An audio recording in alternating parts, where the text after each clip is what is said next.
Hi friends, அஸ்ஸலாமு அலைக்கும். இன்றைக்கி ஒரு பெப்பர் மசாலா ப்ரிப்பரேஷன் தான் பார்க்க போகிறோம். இதை ஒன்ஸ் நம்ம செஞ்சு வச்சுட்டோம் அப்படின்னாக்கா நம்ம எப்போ பெப்பர் மசாலா செய்கிறதுக்குமே இது யூஸ்ஃபுல்லாக இருக்கும். அதுக்கு ஃபஸ்ட்டு பார்த்திங்கன்னா ஒரு கப் அளவு மிளகு எடுத்திருக்கேன். அதில் பாதி ஜீரகம், ஜீரகத்தில் பாதி சோம்பு, ஒரு 4-5 பட்டை, கிராம்பு, ஏலக்காய்.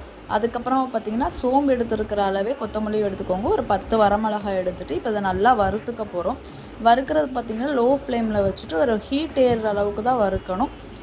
ரொம்ப கரிஞ்சிடக்கூடாது. இப்போ இந்த மசாலாவை நம்ம எதுக்கெலாம் யூஸ் பண்ணலான்னு கேட்டிங்கன்னா, சிக்கன், மட்டன், பீஃப் அப்படின்னு சொல்லிட்டு என்ன பெப்பர் மசாலா பண்ணுறதா இருந்தாலும் இந்த மசாலாவை யூஸ் பண்ணி நீங்கள் தாராளமாக செய்யலாம். குழம்புகளுக்கு எல்லாத்துக்குமே நம்ம மிளகுத்தூள் எல்லாமே யூஸ் பண்ணுவோம் இல்லையா, அந்த சமயத்தில் இந்த தூள் நம்ம ஒரு ஸ்பூன் போட்டாலுமே சூப்பராக இருக்கும். ஸோ இதை நம்ம எல்லாத்தையும் வறுத்துட்டு இப்போ ஒரு பிளேட்டில் கொட்டி ஆற வச்சிடலாம். ஆறினதுக்கப்புறமா அதை நம்ம மிக்சர் ஜாரில் போட்டு நல்லா அரைச்சி எடுத்துக்கிட்டோன்னா இப்போ நம்மளோட மசாலா ரெடி ஆயிரும்.